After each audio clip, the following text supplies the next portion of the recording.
Mirada Económica. Hola, ¿cómo les va? Mirada Económica en el aire. A ver, una semana o días en que la economía está mostrando, don Jaime Quesada, lentamente algunos... No vamos a dar un concepto que a los economistas les carga más a la autoridad, los brotes verdes. Está asomando, uno dice, está cambiando el rictus. Sí, principalmente por el comercio. Bienvenido a Mirada Económica. ¿Cómo están? Así es, el comercio está mostrando ciertos números de mejoría, específicamente con lo que ocurrió en el mes de mayo. Aquí en nuestro país el INE entregó los datos y se muestra que efectivamente las ventas del comercio están mostrando números un poco más positivos, sobre todo las ventas minoristas, que ahí es donde estaba la preocupación principal. Aquí vamos a conversar justamente con el ministro de Economía, Juan Andrés Fontaine, de su aterrizaje el Ministerio de Economía y también de otros temas. Pero vamos a partir con una nota, con un anuncio esta semana que tiene que ver con el bolsillo de muchos chilenos, que tiene que ver con algo tan importante como es la salud, Jaime. Así es. La salud que se cruza justamente, como dices tú, con la economía, con el bolsillo, porque el gobierno hizo un importante anuncio. Se suman 5 nuevas patologías al plan auge, pasan de 80 a 85. Y lo más relevante es que se incorpora una nueva enfermedad mental, que es el Alzheimer, y 4 otros tipos de cáncer. Así que revisemos la nota, veamos el impacto que tiene justamente esta información y ya conversamos con el ministro de Economía, Juan Andrés Fontaine.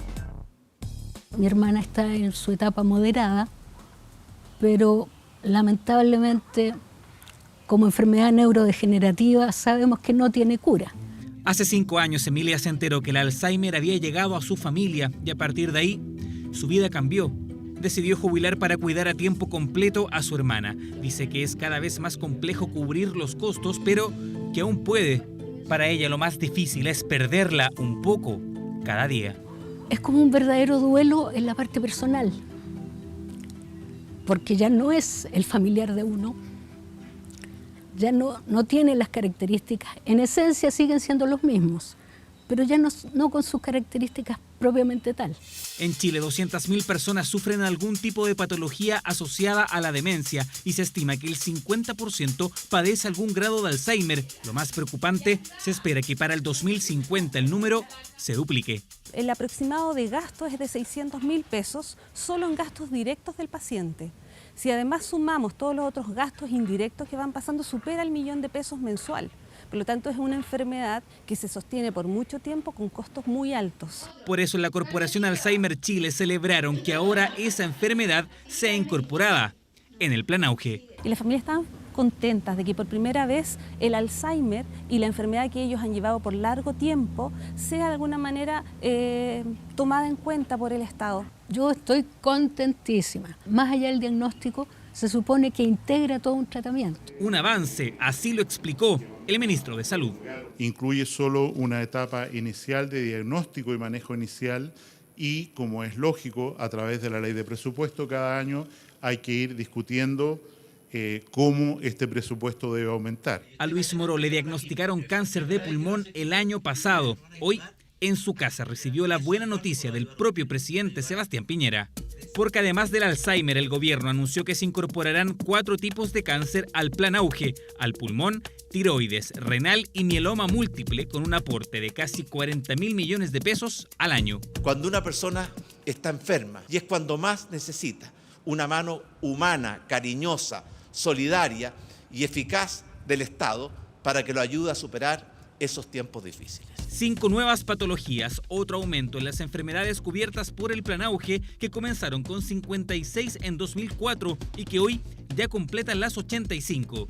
Incorporaciones que no han tenido un incremento proporcional de recursos y que hoy generan un déficit cercano a los 200.000 millones de pesos. Debieras primero resolver ese déficit estructural que se generó por malas decisiones, en mi opinión, el año 2010, el 2013, antes de seguir incorporando nuevas patologías. Las nuevas patologías podrían entrar en vigencia el 1 de octubre de este año y por tanto se espera que las ISAPRES se reajusten otra vez el precio de sus planes. Buenas noticias entonces para los chilenos que padecen justamente una de estas 5 patologías. Antes de que termine el año, el ministro de Salud indicaba que por ahí por octubre podría ya ser una realidad esta cobertura. Pero vamos a lo que nos convoca. Nos acompaña el ministro de Economía, Juan Andrés Fontaine. Ministro, muchas gracias por estar acá en Mirada Económica. Encantado, un agrado. Pues, Bienvenido, ministro. Tuvimos varias veces como ministro de Obras Públicas, ahora como ministro de Economía. Un ministerio que usted conoce, pero usted entró, uno podría hacer la analogía con el fútbol, aunque perdimos con Perú, pero igual hagamos analogía futbolera, estamos en plena Copa América. Hagamos esa analogía mejor. No, pero yo digo... no nos vayan mala suerte. Entró como los 30, 40 minutos de un partido del primer tiempo, que estaba medio complicado. Es lo mismo, quizás no es lo mismo llegar al inicio de inicio de un gobierno, al Ministerio de Economía, que llegar en un momento que se le ve como un punto de inflexión, por lo menos su cambio, a cambiar un poco las cifras en economía. Bueno, por igual que el fútbol, la economía tiene altibajo. Y entonces de repente, claro, hay momentos un poquito más malos, hay momentos un poquito mejores. Más allá que eso, lo que realmente importa es si el gobierno está haciendo lo posible por aumentar la capacidad productiva del país, que no es lo que mide las ventas del comercio, no es lo que mide el IMASEC mensual o el Producto Interno Bruto, es algo más profundo, que es la capacidad de crecer sostenidamente en el tiempo. Eso no se da en el fútbol se juega en el momento. O sea, claro, en cambio, en economía no, pues en economía uno primero, como quien dice, siembra y después cosecha. Y lo que ha estado haciendo el gobierno es sembrar, es construir las condiciones para que la economía crezca más fuertemente hacia adelante. Eso significa más inversión, más productividad, más oportunidades de empleos de calidad. Y en eso estamos trabajando y yo creo que el balance que yo hago de estos 16 meses casi es muy positivo. Ministro, pero más allá de eso, se abordaron de una manera quizás compleja las expectativas que generó el gobierno. Usted habló hoy día, mencionó de que hubo un ambiente de alguna forma también de excesivo optimismo. ¿Pasó un poco la cuenta eso? ¿Cree que le pasó la cuenta al gobierno? Yo sí, pienso que pasó, que se gatilló un entusiasmo prematuro, creo yo, con los buenos resultados que tuvo la economía el año pasado, que fueron mejores que lo esperado por cualquiera. Incluso yo trabajé, por ejemplo, en el programa de gobierno durante la campaña y nadie de los que trabajamos en eso, de los economistas que estuvimos incorporados, pensábamos que el crecimiento iba a ser 4% el primer año. Y después eso de alguna manera nos pasó la cuenta, porque este año estamos creciendo por debajo de lo previsto. Si uno combina los 2 años, calcula el promedio, estamos en torno al 3,5, que es lo que siempre pensamos que iba a estar ocurriendo. Entonces, de alguna manera ese ciclo nos jugó una mala pasada. Pero lo importante es mirar hacia adelante. Yo creo que mirar hacia adelante, yo creo que debe llevar a ver lo que está pasando en la economía real. No centrarse tanto en estas estadísticas. Si las estadísticas al final son inevitables, hay que usarlas, sirven para hacer comparaciones y todo, pero tienen muchos defectos cuando uno mira la variación mes a mes. Hay que mirar una tendencia. Y la otra alternativa es mirar lo que está pasando en la economía real. Yo quizás porque vengo de obras públicas me acostumbré a mirar el concreto y el fierro. Mucho hormigón. El hormigón. Ministro, su antecesor, justamente cuando los números de la economía empezaban a mostrar las vacas flacas, ¿no? Pero sí, quizás no tanto porque es una desaceleración más que algo más complejo. Comenzó una discusión o comenzó a ponerse dentro de la discusión, más que la redundancia, el tema del Chile en Marcha. Chile en Marcha, se instaló en Chile en Marcha, pero al final al ministro Valente no le fue bien con el Chile en Marcha. En el fondo, en la discusión comunicacional, él mismo lo dijo acá, nos faltó comunicar mejor los logros del gobierno. Y esto con malas cifras se le fue complicando más. ¿Usted va a seguir con el tema del Chile en Marcha? Sí, yo voy a seguir con el Chile en Marcha, pero poniendo el acento en las obras, en la economía real. Yo le digo un ejemplo. Ayer tuve visitando una instalaciones, una planta de pizzas, de la empresa más grande del mundo en pizzas, que está duplicando su capacidad en Chile para abastecer el mercado local y para exportar desde aquí la masa con la cual se hacen las pizzas a el Cono Sur. Ellos han instalado su centro de operaciones acá. Ahí estamos hablando de una inversión que va a crear, una vez que esté en operaciones, cosa que va a pasar de aquí a fines de año, 4.000 o 5.000 puestos de trabajo. Entonces, para mí eso es la economía real. ¿Y qué es lo que hay detrás de esa, no está en la economía real? De esa decisión? Creo que lo que hay es un acto de confianza en la capacidad de Chile para sostener un crecimiento importante en la demanda, en este caso de pizzas, debido precisamente a que están aumentando los ingresos, está mejorando la situación de las capas medias, que son las que consumen mucho este tipo de productos, está además el cambio demográfico, y por otro lado también confianza en la capacidad del país para tener buenas conexiones con el resto del Cono Sur de manera de poder exportar. Creo que eso es la economía real. Ministro, pero claro, usted lo comenta, aquí hubo un cambio de ministro, usted está acá sentado ahora como ministro de Economía. ¿Cuál es su nueva mirada? Porque efectivamente el ministro Valente puso mucho hincapié justamente en los grandes proyectos de inversión que generan mucho empleo. A veces no es tan inmediato, pero se generan empleo. ¿Cuál va a ser su mirada? ¿Cuál va a ser su visión respecto a esto? Por ejemplo, con lo que pasa con las pymes en nuestro país, que son quizás lo más concreto, porque es el trabajo más directo que muchos chilenos tienen. Bueno, la primera reunión que yo tuve como recién nombrado ministro de Economía con representantes de la empresa fue con las pymes. Me junté con los dirigentes de distintas agrupaciones de pymes, con APYME, ASECH, en fin, pymes y emprendedores, y tuvimos una reunión de trabajo muy interesante para oírlos, porque yo creo que en esto es muy importante. Yo he hablado de que hay que hacer un reimpulso de la economía, un reimpulso de la inversión, de la productividad, y creo que eso requiere afinar muy bien el diagnóstico de dónde está apretando el zapato, por así decirlo. Para eso es súper importante sentarse con calma y oír a los distintos actores, por ejemplo las pymes. Y lo que acordamos ahí, que esta fue una primera reunión con todos juntos y que ahora vamos a tener reuniones con cada asociación independiente. ¿Se juntó con la CPC también? Entonces partí con las pymes, me junté con la CPC, que son las empresas más grandes. Estuve ayer en Valparaíso con los pescadores artesanales, que además muchos de los dirigentes de la pesca artesanal lo fueron en la época que yo fui ministro de Economía, así que son viejos conocidos.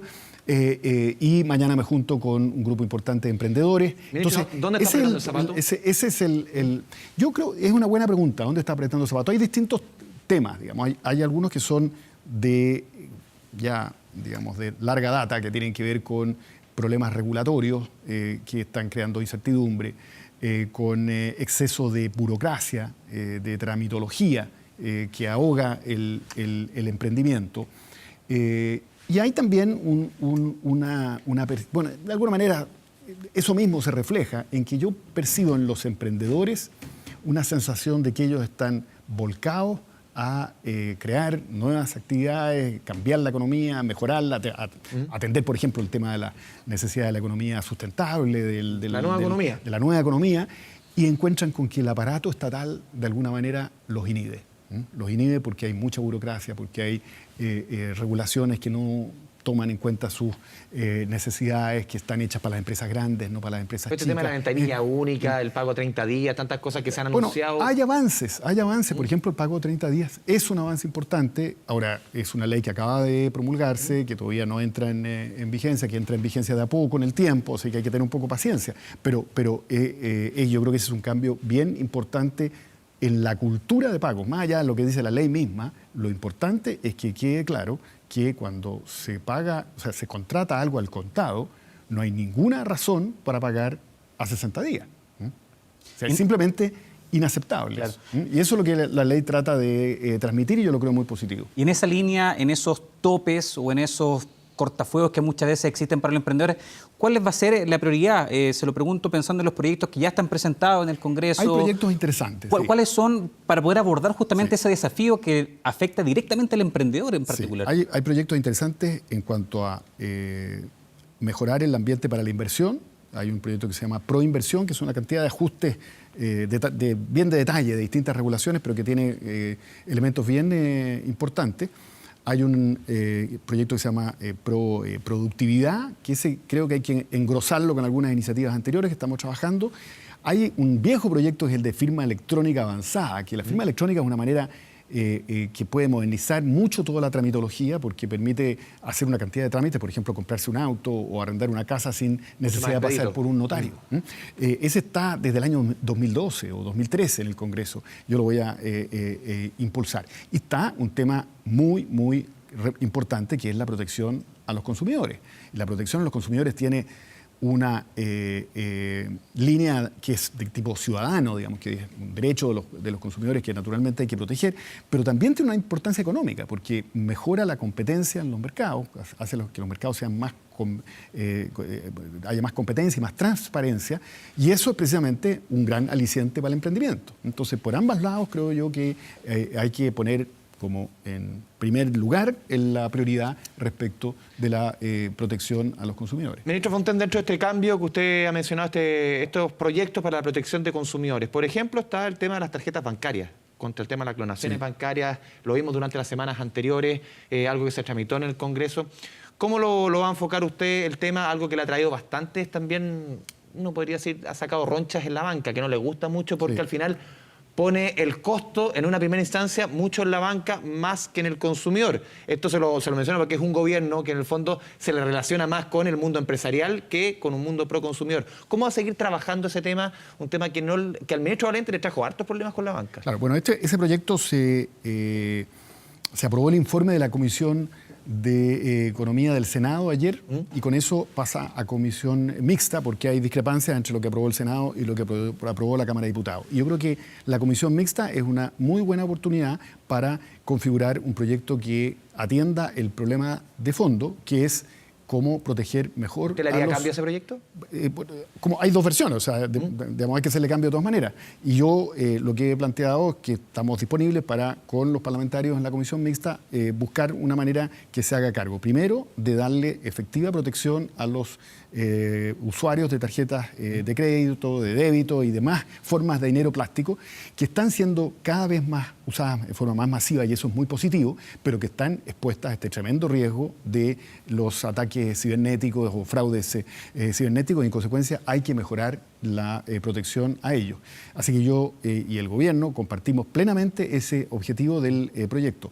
El proyecto tiene cosas muy positivas, por ejemplo, obliga a los emisores de tarjetas el tener mecanismos para poder hacer las denuncias y en consecuencia bloquear tarjetas y cosas de ese tipo 24/7, cosa que hoy día no ocurre con todas las tarjetas de crédito o de débito.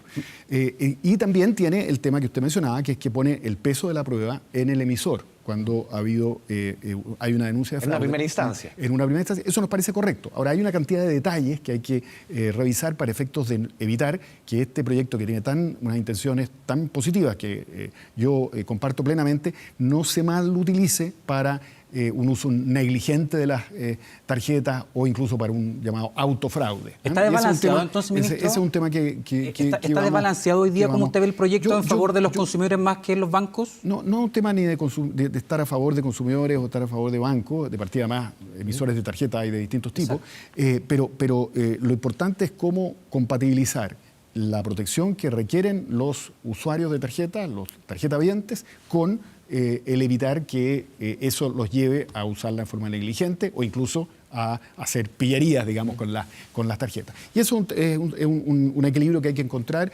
Hay dos versiones distintas, una que salió de la Cámara de Diputados, otra que salió del Senado, y vamos a, en ese debate, digamos, participar activamente para efecto de, con sentido de urgencia, sacar adelante este proyecto. Ministro, vamos a ir a la primera pausa, Jaime, aquí en Mirada Económica. Volvemos en segundos. Seguimos conversando con el ministro de Economía, Juan Andrés Fonten.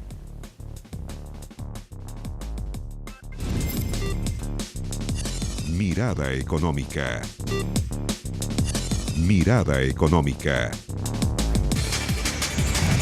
Volvemos a Mirada Económica, estamos hablando con el ministro de Economía, Juan Andrés Fonten. Ministro, preguntarle, conversábamos recién de un proyecto que está en tramitación, hay otro que también ha causado harta tensión producto de lo que pasó hace algunas semanas atrás, lo que está ocurriendo con el INE particularmente, lo que ocurrió con esta adulteración, con esta manipulación de los datos del IPC particularmente, que preocupó mucho al mercado, a los agentes. Usted indicó que al parecer va a necesitar algunos ajustes ese proyecto. ¿Por dónde cree que va la mano justamente para poder intentar solucionar una crisis que está viviendo el INE, no? A ver, yo comparto plenamente el objetivo de mejorar la institucionalidad del INE, darle más autonomía, darle más robustez a su directiva. Hoy día es muy unipersonal, el proyecto contempla una suerte de consejo a cargo del INE. Ese tipo de cambios institucionales creo que son muy positivos, yo comparto con ellos. No es tan extraño además porque este proyecto nace en la época en que yo fui ministro de Economía. Así se demora, desgraciadamente, nuestro proceso legislativo. Y aquí está de nuevo. Aquí estoy de nuevo. Así que lo estoy agarrando de rebote, digamos. Y creo, bueno, así que eso lo comparto. Pero creo que entre medio del proyecto ha ido incorporando una cantidad de facultades adicionales para el INE, para actuar como una suerte de gran director de las estadísticas del país o las estadísticas oficiales. ¿Y a su juicio eso está de más? A mí me parece que eso es excesivo. Porque mucho se ha discutido, perdón, ministro, que al INE hay que hacerlo cada vez más independiente, un órgano más técnico, como una suerte de superintendencia que al final autónomo, claro. sea que traspase Así el gobierno de turno. Así es. Eso a mí me gusta. Ya. Eso a mí me gusta. No va muy en Andrés, su crítica. El punto es que una cosa es que el INE, cuando hace sus elaboraciones estadísticas, sus encuestas, etcétera, etcétera, actúe con independencia y con profesionalismo, digamos, absoluto. Cosa que en la práctica lo ha hecho, independientemente del de tipo este último caso y lo que ocurrió. de problemas puntuales. Pero distinto es que adquiera por ley un rol de conductor de las estadísticas en Chile. Y de otros organismos. De otros organismos públicos. Técnicamente, ¿por qué no le gusta? Uno quizás dice, pastelero tus pasteles, quizás el que maneja más las estadísticas debe llevar un poquito la orquesta. Primero que haga bien las estadísticas que hace. Primero partamos de ahí. Partamos por eso. Y en segundo lugar, a mí me gusta que haya un sistema de sana competencia. Si hay otras entidades públicas o no públicas, universidades, etcétera, etcétera, que hacen estadísticas, que las hagan bien y que sean estadísticas. Porque, por ejemplo, en el tema del desempleo, este mismo gobierno ha levantado como referencia respecto a los números del INE otros cálculos, otros números. Por ejemplo, el tema de la super de pensiones, datos administrativos que no son encuestas. En el fondo, como ciudadanía, claro. ¿Con qué nos quedamos? Porque si el ministro me dice, después no, las cifras del desempleo se crearon 140.000 empleos, no, fueron 40.000. Chuta, ¿a quién le creo? Son informaciones que vienen de distintas fuentes, ambas dan, digamos, honestamente una visión, y yo creo que las personas tendrán que informarse en ambas y formarse un juicio de cuál es la que corresponde. Piense usted que, por ejemplo, durante muchos años en Chile había la encuesta de desempleo que hacía el INE y la encuesta de desempleo que hacía la Universidad de Chile, que todavía es solamente de Gran Santiago. Pero muchos años en Chile la del INE también era solamente de Santiago. Y entonces esas dos efectivamente... Para eso sea. Bueno, el color del pelo lo... Entonces existían las dos, coexistían. Y eso enriquece el debate, no lo perjudica. En muchas partes del mundo es así, por lo demás. Entonces, no sé, es un tema que quiero ver en más detalle. Todavía estoy un poco adelantando un juicio, pero me parece que el proyecto tiene una visión un poco ambiciosa respecto grandilocuente del rol del INE en la producción de las estadísticas oficiales. Pero sí urgente, ministro. Claro, pero sí urgente quizás zanjar el tema ya. Usted lo comentaba, el proyecto se presentó en el primer gobierno del presidente Sebastián Piñera, sigue en discusión o sigue en análisis su eventual modificación, y tenemos ahora este tema con la manipulación de datos, que es muy preocupante, ¿no? Sí, yo creo que la manipulación de datos es un tema preocupante, está en investigación, hay un sumario interno del INE, hay una investigación por parte de la Fiscalía, que es lo que yo creo que corresponde hacer cuando hay denuncias de este tipo, hay una sospecha ahí, digamos, que tiene que investigarse. Eso corre por carril aparte, digamos, y ciertamente haya o no cambio institucional en el INE, hay que atacar ese problema y restablecer la credibilidad en el INE, que afortunadamente yo no advierto que se haya afectado mayormente pese a este episodio. Pero en cualquier caso, cuando digo que voy a tomarme un tiempo para mirar un poco más en detalle el proyecto y ver si conviene hacerle algunas indicaciones, no estoy diciendo que lo voy a chutear, digamos, al fondo de la cancha. Para que pase a otro gobierno más, claro. Claro, estoy pensando darle unas semanas de análisis y después volver a la carga. Yo, en general, trato de actuar con sentido de urgencia, me pongo metas. Así lo hice en obras públicas, así creo que saqué adelante una cantidad de cosas, y en este caso pretendo actuar de manera parecida. ¿Cuándo deberán tener los parámetros para el cálculo del desempleo listos? Porque obviamente se cambió toda la fórmula, los parámetros, porque los cálculos que se estaban haciendo antes eran con estadísticas del año 2002. Exacto, hay unos parámetros que se llaman los factores de expansión que surgen del censo. Sí. Y esos están... sí, la migración, sin tanto... Claro, bueno, digamos, el censo capta ese tipo de temas, digamos, y eso permite hacer algunos ajustes. Esos están prontos a ser entregados ahora, digamos, en las próximas semanas. Y ya con eso están las condiciones para iniciar el ajuste, y ahí hay una discusión de cómo se hace, si se hace de un golpe en las cifras de la encuesta, digamos, o se hace un periodo de prueba, un periodo que convivan las dos encuestas. ¿Y qué le gusta más a usted? Mira, no tengo ¿de golpe todavía, porrazo o algo es más? una opinión que todavía no tengo a fondo. Tengo que juntarme con la gente del INE y analizarlo a fondo antes de dar una opinión al respecto. Ministro, ya nos están quedando Es un pocos tema técnico, minutos. es un tema técnico que tiene que resolver el INE. Sí, por todavía, supuesto. Pero mi opinión todavía no la tengo. Ministro, ya nos quedan pocos minutos. Usted comentaba respecto a las cifras que se van conociendo mes a mes, ventas del comercio, I+C, crecimiento, inversión. ¿Qué debiéramos esperar para el segundo semestre de este año? ¿Cómo se ve el segundo semestre? ¿Se ve complicado aún? ¿Hay expectativas de mejora por una menor base de comparación del año pasado? ¿Cómo lo ven ustedes? Todo indica que el segundo semestre va a ser mejor que este es un año que va de menos a más. Así se dijo desde un comienzo y así se está corroborando, porque salieron estas cifras del comercio más fuertes que los que venían, creo que son las más fuertes en 6 meses o algo así. Salió también el índice de producción manufacturera, que no fue muy comentado, pero que si uno mira la curva va tomando vuelo. Lo que pasa es que ahora se habla del índice de producción industrial, que incluye también la minería. Y la minería es muy volátil y cayó en el último momento. Entonces eso escondió un poco este efecto. Pero si uno lo separa, el sector manufacturero, que es mucho más estable normalmente que la minería, va repuntando. Y las cifras de empleo también están, no solamente los datos administrativos de las cotizaciones previsionales, sino que también los datos del INE están revelando un crecimiento significativo del empleo, 1,4% en 12 meses. Entonces yo creo que todo hace pensar de que se va a dar esto, que el segundo semestre va a ser mejor que el primero. Pero yo debo decir de que a mí me preocupa mucho más que eso, me preocupa el que avancemos en los cambios necesarios para crear más inversión, más productividad, y eso se logra abriéndole más espacios al emprendimiento. El potencial de Chile. Es que ahí está el potencial, en esas ideas que están desarrollando pequeños emprendedores o medianos emprendedores que encuentran 1000 cortapisas y que hay que ayudarlos a que esas ideas florezcan, porque de esa vía es como se desarrolla el país. Conversación que tendremos seguramente en otras instancias aquí en Mirada Económica. El ministro Juan Andrés Fontes, muchas gracias por estar acá. Encantado, Gracias, un ministro. gusto. Don Jaime, muchas gracias por la compañía y a todos ustedes por su sintonía aquí en Mirada Económica. Nos vemos la próxima semana en este mismo programa, en este mismo canal, pero sigue la sintonía acá del canal 24 horas porque aquí se empezó Hora de Noticias. Que le vaya bien.